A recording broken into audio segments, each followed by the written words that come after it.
কালের কসম, নিশ্চয় মানুষ ক্ষতির মধ্যে নিমজ্জিত।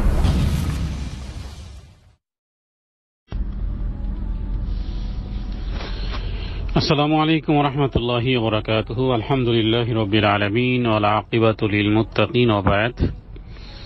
আজ আমরা এই ছোট্ট দর্শে আলোচনা করব অনেকগুলো প্রশ্নের ভিত্তিতে, আর তা হলো যে আমরা দৈনন্দিন জীবনের যে সমস্ত পারফিউম অথবা সাবান, খাদ্যদ্রব্যের মধ্যে অনেক খাদ্যদ্রব্য, চিপস, আইসক্রিম অথবা লাইট যে সমস্ত খাবারগুলো রয়েছে, অনেক ক্ষেত্রেই শোনা যায় যে সেগুলোর মধ্যে শুয়োরের চর্বি থাকে। তো সেই ক্ষেত্রে একজন মুসলিম সেটি ব্যবহার করতে পারবেন কিনা, বা এ বিষয়ে বর্তমান সময়ে ইসলামী স্কলারসগণ কি দিক নির্দেশনা করেন, সে বিষয়টি আমরা উল্লেখ করার চেষ্টা করব ইনশাআল্লাহ বিইজনিল্লাহ বিমাশিয়াতিল্লাহ মা তাওফীকি ইল্লা বিল্লাহ। সমস্ত ধরনের ফুড, যে সমস্ত ফুডে বিভিন্ন প্রক্রিয়ার মাধ্যমে এই জাতীয় উপাদান সংযোজন করা হয়, এবং বর্তমান সময়ে আমরা জানি যে প্রত্যেকটা খাবারের একটা কোড নম্বর ব্যবহার করা হয়, এবং বিশেষ করে E120, E124, E354, E951, E999 এই জাতীয় কোড সাধারণত এই উপাদানগুলো নির্দেশ করে এমন উপাদান থেকেই তৈরি, মানে এই নাম্বারগুলো হারাম উপাদান এক কথায় নির্দেশ করে। কারণ পূর্বে যখন লেখা হতো, মানে শূকরের মাংস যদি ব্যবহার করা হয় বা ওইভাবে যদি লেখা হয়, তো সেই ক্ষেত্রে যেমন পূর্বে লেখা হতো PIG ফ্যাট, এভাবে করে লেখা হতো। এরপরে তার মানে শুয়োরের চর্বি, এক কথায় পিগ ফ্যাট। এটি সাধারণত দেখে একজন মুসলমান তিনি অবশ্যই আটকে উঠবেন, কারণ মুসলমানদের কাছে এই পিগ ফ্যাট বা শুকরের চর্বি, তার মাংস বা তার রক্ত, সকল কিছুই হারাম। হাররামা আলাইকুমুল মাইতাতা ওয়াদ দামা ওয়া লাহমাল খিনজির। লাহমাল খিনজির মানে শুয়োর, আর মুসলমানদের কাছে এর সবকিছুই হারাম, সব ধরনের পরোক্ষ ব্যবহারও হারাম। অতএব তারা কি করলো, ইউরোপীয়রা তারা এভাবে পিগ ফ্যাট না লেখে তারা বিভিন্ন পণ্যের পিগ ফ্যাটের শব্দের পরিবর্তে অ্যানিম্যাল ফ্যাট শব্দটি ব্যবহার শুরু করে। আচ্ছা, তারপরও অ্যানিম্যাল ফ্যাট ব্যবহার করার ক্ষেত্রেও দেখা যায় যে বিভিন্ন রকমের সমস্যায় তারা পড়ে। বিধায় এরপরে কি হলো যে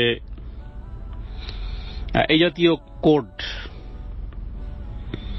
ব্যবহার করা শুরু হয়, এবং এই সম্পর্কে একটি website are you eating pork শিরোনামে মুসলমানদের উদ্দেশ্যে এক পাকিস্তানি বিজ্ঞানী ডাক্তার এম আমজাদ খান প্রচারিত তালিকায় শুকরের চর্বি থেকে প্রস্তুত যে সমস্ত কোডের তালিকা দেওয়া হয়েছিল, সেটি একটি লম্বা দীর্ঘ একটি তালিকা, তবে সবগুলো কোড। এখন সমস্যা হলো যে একজন সাধারণ ব্যক্তি তো আর এই কোড না ও কোড এগুলো তো কিছুই সে জানে না।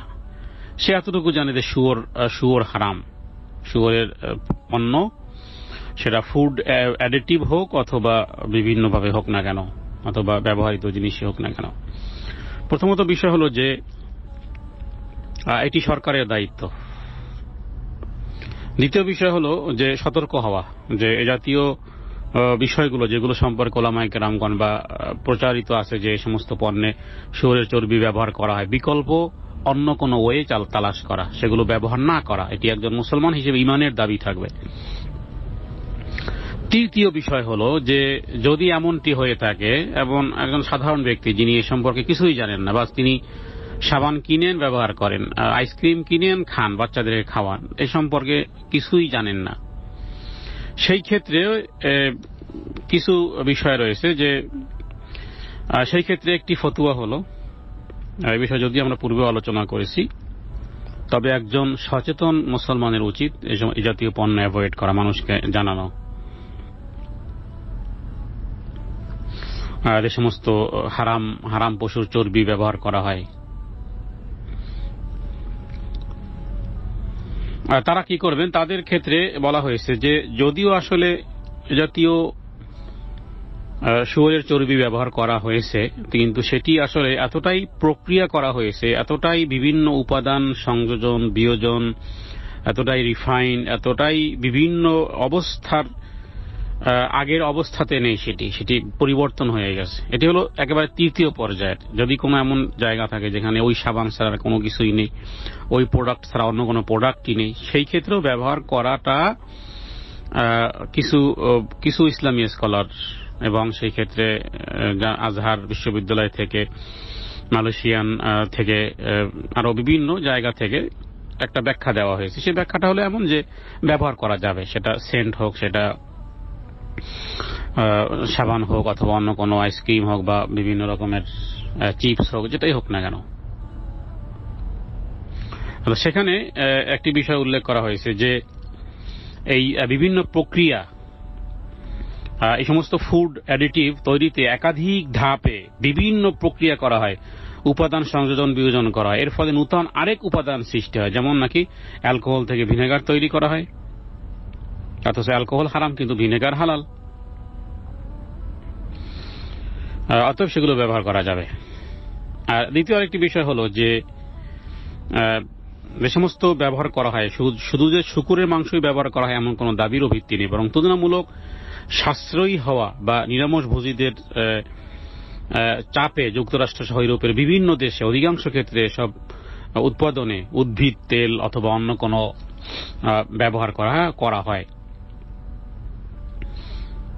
তারপরও বিষয়টি সতর্ক হওয়া, এবং যদি কোনো বিষয় জানা যায় যে হ্যাঁ এই সমস্ত কোড ওই সমস্ত জায়গাতে রয়েছে, তাহলে অবশ্যই সেগুলো দূরে থাকতে হবে।